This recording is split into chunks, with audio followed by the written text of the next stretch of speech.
Hello my little recusants, welcome back to our Pokemon Yellow episodic Nuzlocke. And in today's episode, we are picking up right where we left off with the death of our beloved party member Chrysalis, the Butterfree. We are doing a Nuzlocke challenge, so our story will have ups and downs with the death of certain party members if we're not careful. But we're going to persevere nonetheless. Now, last episode, Sora mentioned Bill, this kind of Pokemon researcher of sorts, similar to Oak, who might have rare Pokemon to discuss with us. And on talking to other members of the town, they also seem to all be convinced that Bill would have deeper insights into Pokemon than most people. And I suppose having the fossil in tow and knowing that Team Rocket is after it, he goes there. Golden Bridge over troubled waters. So with our title card rolled, Roxas steps out into the bright city of Cerulean City and sees a young lady with a poster outside her door saying injured or unwanted Pokemon welcome. And on entering her little house, she seems to have a collection of Pokemon unwanted or too sick to battle with their trainers. And on speaking with her, she says that she's nursed this Bulbasaur and these other Pokemon back to health, and she's just looking for a good trainer to help take them in. And she offers her condolences to Roxas on the loss of his Butterfree. On seeing in the streets a rolling Pokeball sort of Pokemon. This electric type Electrode seems to be disobeying its trainer, and although she's doing her best to handle it, you know, sometimes Pokemon can just get out of control, it seems. Something that Roxas is thankful none of his compatriots seem to have any issue with. They all have their quirks, they all have their little personal goals, but other than that, they seem to now be working fairly well as a team, downcast though they may be at the loss of their friend Butterfree.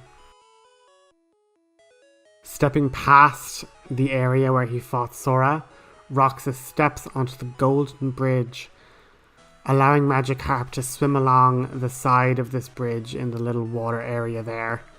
Magikarp seems to be jumping up and down, really excited to fight, but obviously, having no attacking moves of his own, he'll have to just be switched out.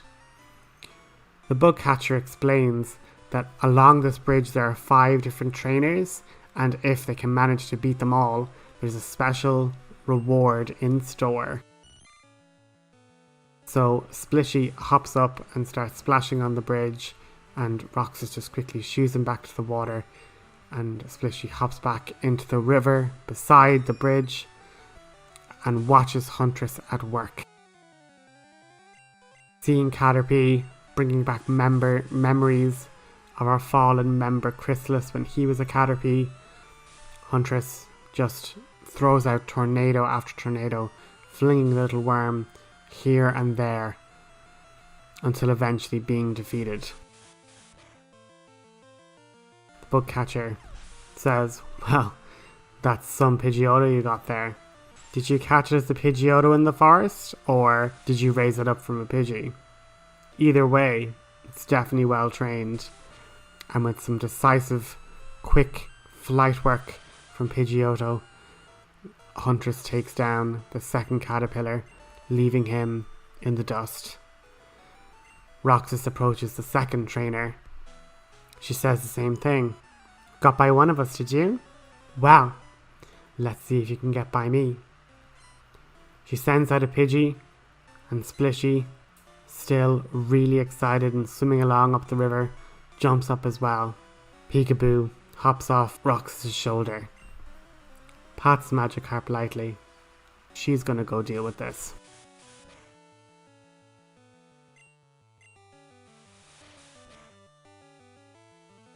One powerful electric attack later, and then a swift quick attack in succession, the Pidgey is taken out with a critical hit, no less.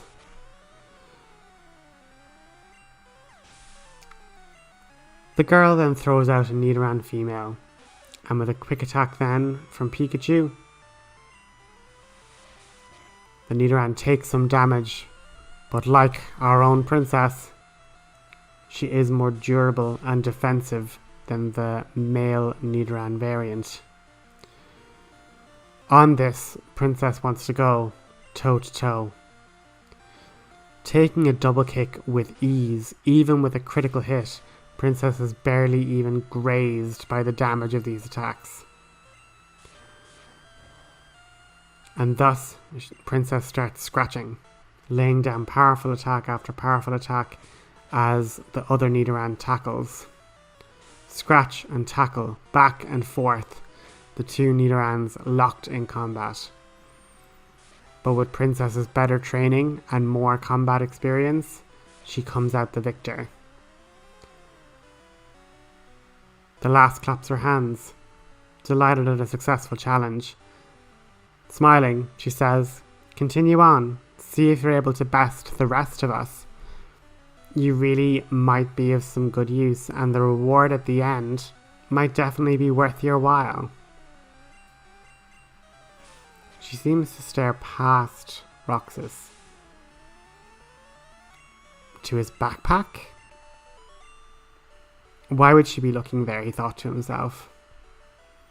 Confused, he takes the prize money and moves on to opponent number 3.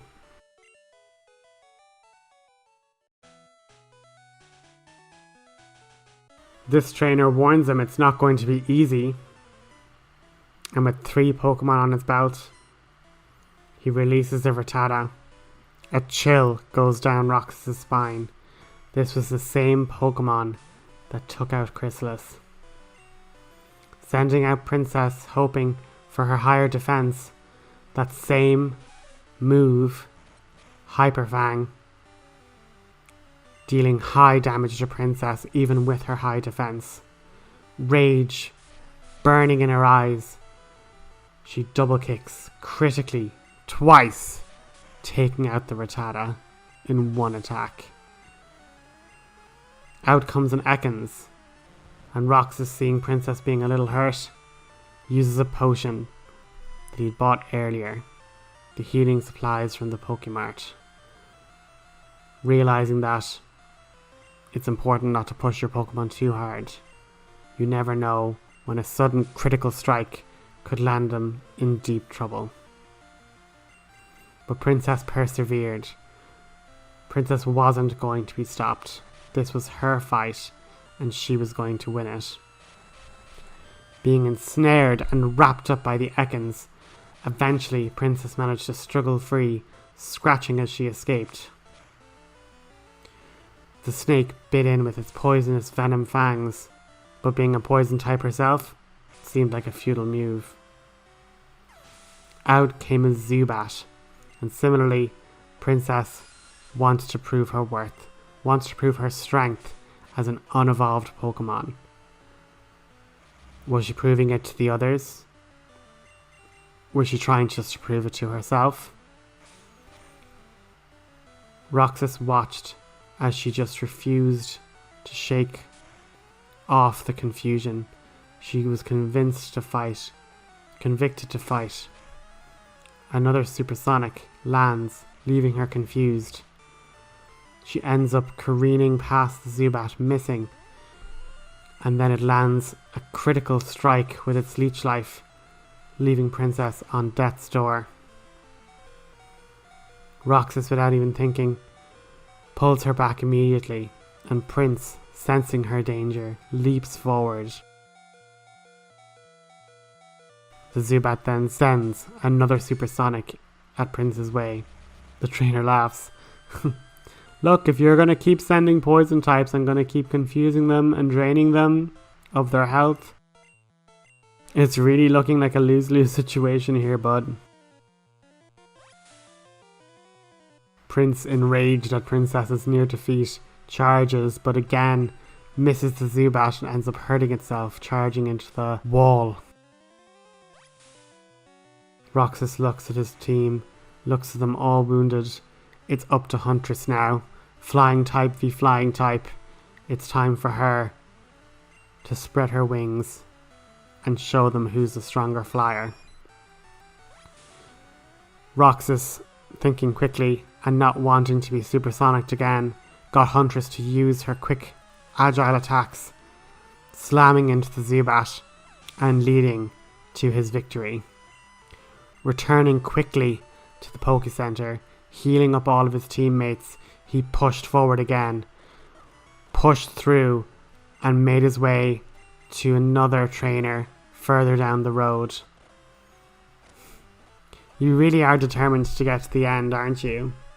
Discretion is the better part of valor, let's be honest.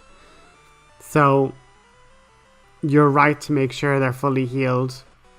You're right to take us as a threat seriously. And with her taken down, there only was left one more trainer.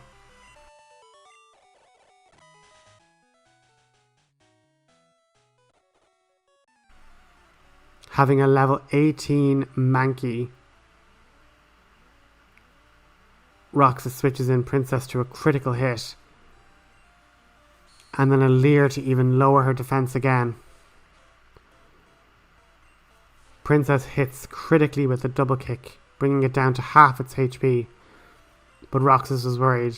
A crit already did so much damage, and now with her defense lowered, she could be in danger. Prince once again leapt to her defense, striking out with a horn attack and taking out the foe easily. Roxas returned once again to the Pokemon Center, and then finally, reaching the top, was congratulated, given a nugget. But in exchange for the Helix fossil? What are you talking about? How do you even know what that is? Roxas said, confused. You really didn't think that Team Rocket was just going to let you go without that. Jesse and James reported your ID, we've heard you're in town, and we're taking it back. Splishy leaps to Roxas' defense over the bridge and once again has to be pushed back as he's not actually able to help right now. Prince, gaining a level and learning a new poison attack, is feeling his power going from strength to strength. But Roxas realizes now, this is serious. This isn't just one attack on Mount Moon. But he knows he can't let these Team Rocket goons get the Helix fossil. He has to keep them at bay and keep them away from him. Listen, kid. You can hold on to it for now. But with skills like yours, you really could rise high in the Rocket chain of command. Being allowed past was strange. But Roxas moves over and sees a group of Oddish, that same Pokemon that he saw in the girls' abandoned Pokemon clinic. All these Oddishes were dancing, and this Bellsprout wants to dance too. The Oddishes were shunning it. Its leaves weren't as pretty. Its dancing ability, not that great. Pikaboo went over to try and console the Bellsprout, but it just wants to prove that it was strong. It lashed out quick and strong striking vines, coordinated and dancer-like.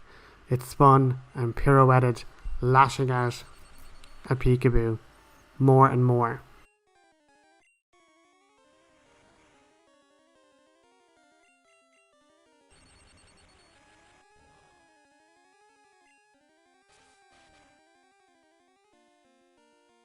Roxas, wanting to protect Pikaboo, just instinctually threw a Pokeball, capturing Bellsprout.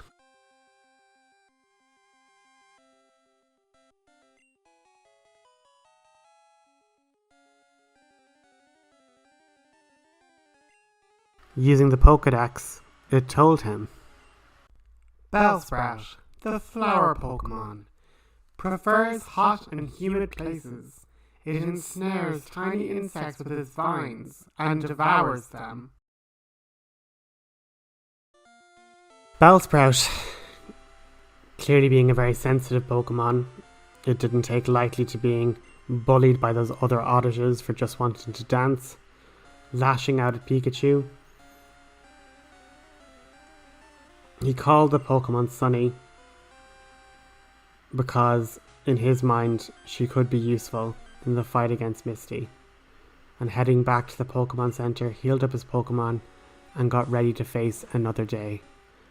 And that's going to be our episode, guys. Thanks so much for joining me, and I look forward to the next time.